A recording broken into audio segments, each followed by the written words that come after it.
Selamat datang di Sharing Cara. Di video kali ini, saya akan sharing sifat-sifat operasi hitung.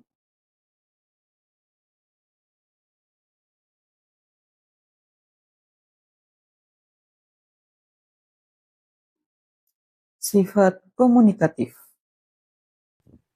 Sifat dari komunikatif atau communicative property artinya urutan angka tidak menjadi masalah. Teman-teman bisa membalik urutan angka yang dihitung, tapi hasilnya akan tetap sama. Sifat komunikatif hanya berlaku untuk penjumlahan dan perkalian. Contoh pada sifat penjumlahan, misalnya teman-teman punya A ditambah B, itu sama aja B ditambah A. Contohnya 2 tambah 3 kan sama aja 3 tambah 2, hasilnya itu 5. Atau 4 ditambah 5 ditambah 6, menurut sifat komunikatif sama aja 4 tambah 6 tambah 5. 4 tambah 6 itu 10, ditambah 5, 15. Atau misalnya teman-teman punya 49 ditambah 55, kemudian ditambah 1. Kayaknya kalau 49 ditambah 55 itu ngeribetin hitungan teman-teman, maka teman-teman boleh pindahkan jadi 49 ditambah 1 ditambah 55. 49 ditambah 1 kan 50, ditambah 55 jadi 105.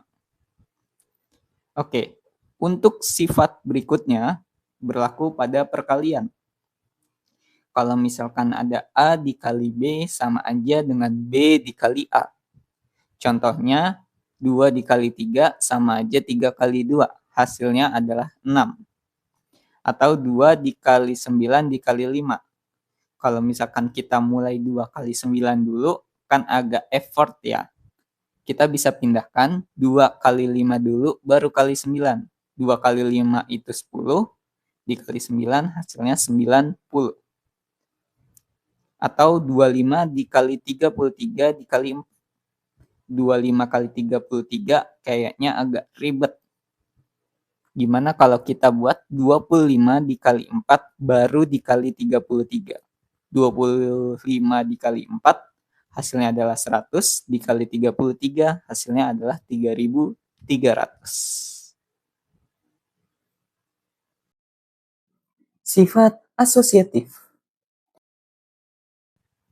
Berikutnya sifat asosiatif atau associative property, artinya kelompok angka tidak masalah. Sifat ini bisa memindahkan tanda kurung saat menghitung 3 angka atau lebih, tapi hasilnya akan tetap sama. Sifat asosiatif sama seperti sebelumnya sifat komunikatif, itu hanya berlaku pada penjumlahan dan perkalian. Contoh pada sifat penjumlahan, A ditambah dalam kurung B tambah C sama dengan dalam kurung A tambah B tambah C. Contohnya 2 ditambah 3 tambah 6 itu kan sama aja dengan 2 tambah 3 dulu baru ditambah 6. Hasilnya sama-sama 11. Atau contoh lain, 8 ditambah 7 tambah 6. Kalau 7 tambah 6 kita kerjakan lebih dulu, kan hasilnya 13 tambah 8. Kayaknya agak ribet. Untuk mempersingkat, bisa aja 8 tambah 7 kita dahulukan, karena 8 tambah 7 itu 15. Kemudian ditambah dengan 6 hasilnya 21. Atau lebih rumit lagi, 32 ditambah 48 ditambah 44. Bisa aja 48 ditambah 44 duluan. Tapi gimana kalau kita hitung 32 dulu tambah 48 baru ditambah 44. 32 tambah 48 kan hasilnya 80. Kalau ditambah 44, 80 ditambah 44 hasilnya 124. Berikutnya, sifat pada perkalian. A dikali dalam kurung B dikali C sama aja dengan dalam kurung A dikali B baru dikali dengan C. Contohnya, 2 dikali 3 kali 6 itu sama aja 2 kali 3 baru dikali 6. 2 kali 3 kan hasilnya 6, 6 kali 6, 36. Atau 5 dikali 4 dikali 14. A dikali 4 dikali 14 kan agak ribet kita carinya. Gimana kalau 5 dikali 4 kita dahulukan, itu hasilnya 20, dikali 14, itu hasilnya 280. Atau contoh lainnya, 5 dikali 8 dikali 35. Kayaknya 8 kali 35 itu agak banyak. Jadi 5 kali 8 kita dahulukan. 5 kali 8, 40. 40 dikali 35 itu sama aja 1400. Sifat distributif. Distributive property artinya menyebarkan atau menggabungkan operasi perkalian dengan penjumlahan atau pengurangan. Kita membagikan angka di luar kurung ke semua angka yang ada di dalam kurung. Sifat ini sangat penting untuk mengalihkan suku, membuka kurung, dan juga untuk memfaktorkan atau mengeluarkan angka yang sama. Contoh sifat pada penjumlahan, maka A dikali dalam kurung B tambah C itu sama aja dengan A dikali B ditambah A dikali C. Contohnya, 2 dikali 3 tambah 4, sebetulnya bisa aja sih kita langsung cari 2 kali 7. Tapi untuk membuktikan sifat distributif, kita coba dengan 2 dikali 3 ditambah 2 dikali 4. Hasilnya adalah 14. Contoh lain, 7 dikali 10 tambah 7. Bisa aja kita langsung cari 7 kali 17. Untuk membuktikan sifat distributif, kita coba dengan 7 kali 10 ditambah 7 kali 7. 7 kali 10 kan 70, 7 kali 7 49. Jadi 70 ditambah 49 hasilnya adalah 119. Contoh lagi, 14 dikali 5 tambah 2. Bisa aja 14 kita kali 5 dulu, baru ditambah 14 dikali 2. Hasilnya adalah 98. Selain pada penjumlahan, distributif juga berlaku pada pengurangan. Rumusnya sama aja. A dikali dalam kurung B kurang C sama aja A dikali B dikurang dalam kurung A dikali C. Contohnya, 2 dikali 5 kurang 3. Kita tahu 5 kurang 3 itu hasilnya adalah 2. 2 kali 2, 4.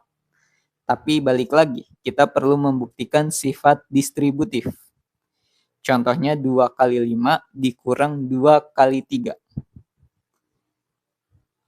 2 kali 5 itu 10, dikurang 2 kali 3 itu 6. 10 kurang 6 hasilnya adalah 4.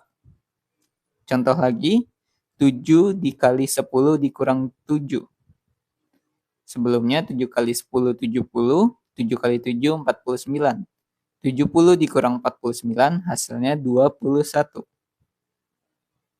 Atau 14 dikali 5 dikurang 2. 14 dikali 5 itu juga sama, hasilnya 70, sedangkan 14 dikali 2 hasilnya 28. Jadi 70 dikurang 28 hasilnya adalah 42. Uji pemahaman.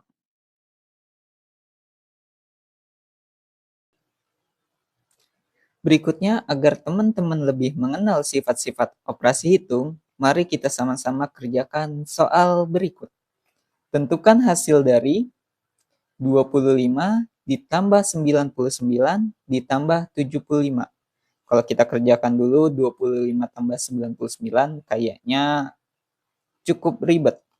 Gimana kalau kita pindahkan 75-nya sehingga 25 tambah 75 baru ditambah 99. 25 tambah 75 itu 100. 100 ditambah 99, 199. Next-nya 47 ditambah 3 ditambah 65. Kita tahu kalau misalkan yang di dalam kurung memang harus dikerjakan. Tapi ingat, kalau misalnya nilainya sama, sama-sama ditambah atau sama-sama dikali, maka dalam kurungnya boleh kita ganti. Sehingga yang di dalam kurung adalah 47 ditambah 3 baru ditambah 65. Sesuai sifat asosiatif, maka 47 tambah 3 itu 50, tambah 65 jadi 115. Berikutnya 8 dikali 16. Sebenarnya bisa langsung sih, tapi boleh juga kita distribusikan. 16 itu kan 10 tambah 6. Jadi 8 dikali 10 ditambah 8 dikali 6. Ini menggunakan sifat distributif. Hasilnya adalah 128. Berikutnya 7 dikali 3 dikurang 7 dikali 2. Sebenarnya bisa langsung 7 kali 3, 21 dikurang 7 kali 2 itu 14. Berarti hasilnya 7. Tapi boleh kita gabungkan jadinya 7 dikali 3 dikurang 2. 3 dikurang 2 itu kan 1. Maka 7 kali 1 itu 7. Next, 36 dikali 4. Ingat sifat komunikatif, artinya 4 dan 36 ini boleh tukeran. Dan 36 ini adalah 30 tambah 6. Sehingga boleh kita tulis 4 dikali 30 tambah 6. Sesuai sifat distributif, 4 kali 30 ditambah 4 kali 6. 4 kali 30 itu 120. 4 dikali 6 itu 24. Berarti 120 ditambah 24 hasilnya 144. Oke, gimana? Sudah bisa memahami sifat-sifat operasi hitung? Teman-teman boleh memperdalam pemahaman teman-teman dengan mengerjakan soal yang tertera di layar. Sharing jawaban teman-teman ke dalam kolom komentar. Mungkin itu saja sharing video saya kali ini. Kalau ada masukan, boleh tulis di kolom komentar. Like kalau kamu suka dengan video ini. Subscribe agar kamu nggak ketinggalan video-video lainnya. Dan share ke teman-teman kamu agar kita bisa sharing bersama. Sampai jumpa di next video.